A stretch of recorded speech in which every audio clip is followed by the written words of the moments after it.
pessoal, sejam bem-vindos a mais um episódio do Pod Diário. Eu me chamo Lia Clara e no episódio de hoje falaremos sobre o Setembro Amarelo. Mas o que seria o Setembro Amarelo e qual é a sua importância? O Setembro Amarelo é uma campanha nacional dedicada à conscientização sobre a prevenção ao suicídio e a promoção da saúde mental.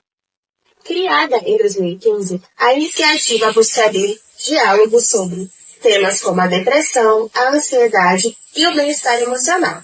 E, para responder às nossas perguntas e nos ajudar neste episódio, chamamos a psicóloga clínica especializada em TCC, atua em clínica particular, no SUS e na área escolar, Lorena Guiar, que, por meio do programa Educa Mais Bahia, está conduzindo uma oficina de regulação emocional voltada para os jovens e para os adolescentes.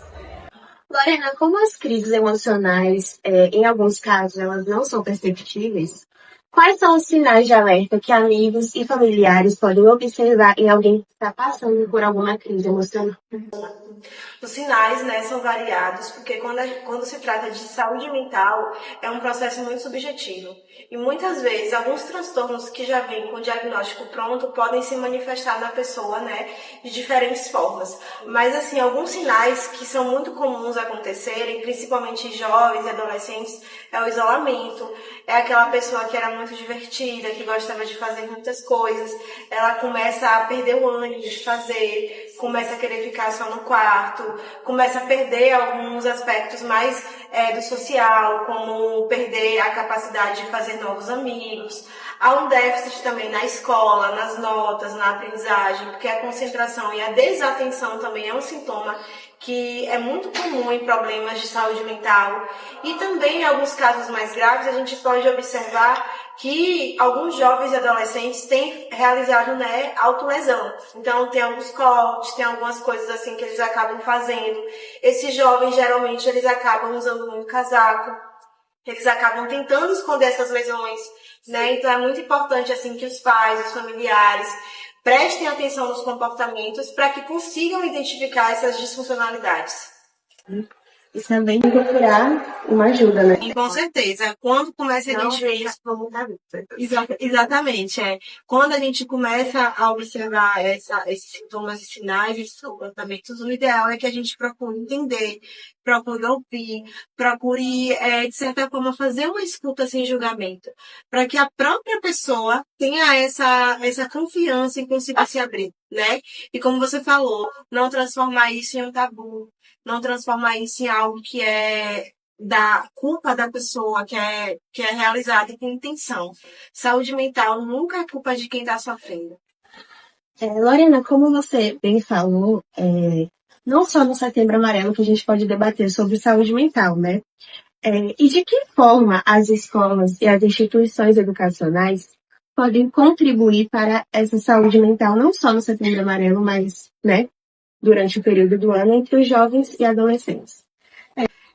Você fala em instituições escolares, sim, é isso? Então, existem muitas formas, Eu poderia passar aqui o dia inteiro com vocês falando sobre intervenções que podem ser feitas, porque a saúde mental é um tema muito amplo, E que requer muito, de certa forma, muito estudo dentro da instituição para entender quais são os principais problemas. Então, o importante são os professores, direção, funcionários começarem a observar o comportamento dos alunos, quais são os fatores de riscos que existem naquela instituição, Há muitas crises de ansiedade acontecendo, como é o período de provas, como é o comportamento dos alunos, há presença de bullying, a presença de alguma situação que traga sofrimento para alguma das pessoas que fazem parte dessa instituição. Então, o primeiro passo é observar. O segundo passo é fazer intervenções pontuais, dentro da própria instituição. Então, conversas, chamar profissionais para estarem fazendo palestra, para estarem, talvez, fazendo grupos terapêuticos dentro da escola. combater o bullying, né, que é um problema que traz muitos problemas posteriores de saúde mental. Algumas informações falam que o bullying ele também está incluso em um dos fatores de risco para suicídio e para posteriormente as pessoas desenvolverem depressão e crise de ansiedade, principalmente o pânico. Então, essa intervenção no bullying ela é fundamental, né? Fora isso, fazer campanhas, trazer para dentro da escola lazer, trazer cultura, incentivar os alunos a fazerem aquilo que eles gostam, incentivar os alunos a sonharem, a desenvolverem esperança nas profissões, no futuro, nas realizações. São formas que a gente considera bem simples, né, mas que são muito satisfatórias do ponto de vista da eficácia. Lorena, como foi dito no início, você faz parte da Educa Mais Bahia, no nosso colégio, e você está por dentro da saúde mental, de como anda a saúde mental no nosso colégio. E quais são as principais técnicas de regulação emocional que são abordadas durante a sua oficina e de que forma elas ajudam os estudantes a lidarem com os desafios do cotidiano ou também com as pressões escolares? É uma ótima pergunta essa, né? Até porque essa oficina de regulação emocional é algo recente dentro das escolas e é um olhar, né, dentro da psicologia na escola que antes não tinha. Então, é um espaço que a escola abriu para a saúde mental estar intervindo. E é uma das intervenções que a gente pode fazer da pergunta anterior, né? Que a escola pode estar oferecendo para os alunos. A oficina de regulação emocional, apesar de ter esse nome, não só trata regulação emocional. É uma oficina de saúde mental. Então, ali são compartilhados sofrimentos, sintomas, são compartilhadas histórias. E a oficina é muito baseada em escuta, né? Tanto minha como psicóloga, mas como os colegas que fazem parte do grupo terapêutico. E a gente consegue fazer um trabalho para a ansiedade, a gente consegue fazer um trabalho baseado em técnicas de relaxamento, em a pessoa conseguir interpretar as situações da melhor forma, conflitos interpessoais, né? Orientação. Na última oficina que a gente fez, a gente desenvolveu todo um trabalho aqui para a escola inteira, que foi o Cantinho de Setembro Amarelo. Então, os alunos, eles conseguiram falar frases, né, que eles se identificam e que, ao escutar, eles se sentiam bem. E aí eles pensaram, né, de certa forma, se eu me sinto bem com essa frase, alguém na escola também pode se sentir bem ouvindo ela. Então, foram frases que foram feitas por eles e toda a oficina é diferente. Toda oficina, ou a gente vem aqui com um plano e a gente executa esse plano, ou então os próprios conteúdos que saem da oficina acabam sendo tema. Então, se os alunos chegam com muita ansiedade por conta de algo, então a gente usa aquele tema específico para trabalhar. Né? Então, as técnicas de regulação emocional e relaxamento é somente uma área da oficina, mas a gente faz muitas coisas. E o que você diria para quem tem dificuldade em gerenciar as suas próprias emoções e como a oficina poderia ser um ponto de partida para essa mudança, mas isso aí você já acabou deixando mais fora. A oficina, né, ela seria um ponto de partida no sentido de você falar o que você está sentindo. Porque muitas vezes a gente passa a viver de uma forma mais automática. Então, a gente, às vezes, acha que é normal estar ansioso o tempo todo. A gente acha que é normal estar triste, estar desanimado, que é só preguiça.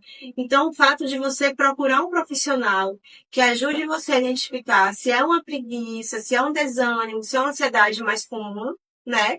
Ou se é uma ansiedade que já extrapolou o nível da normalidade, está no sentido mais patológico. E a oficina, ela visa também fazer encaminhamentos, né? Então, se a gente percebe que uma pessoa que está participando da oficina tem um nível de comprometimento mais grave, a gente acaba fazendo um encaminhamento para a saúde.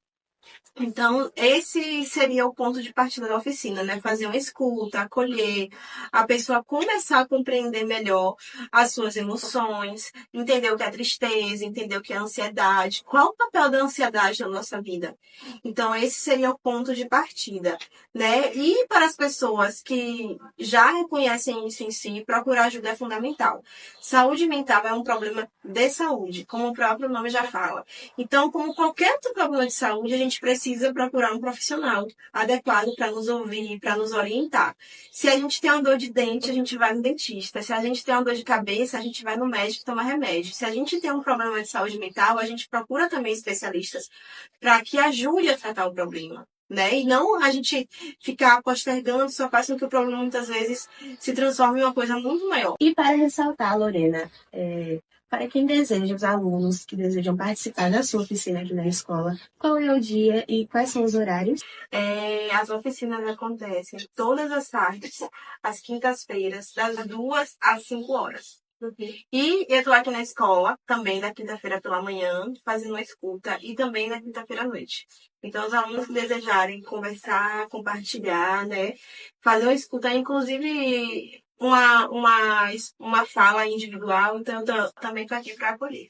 Obrigada, pessoal, pelo convite. Foi uma honra estar aqui com vocês e agradeço, né, a equipe Pod Áurea pela recepção e pelo carinho. Muito obrigada.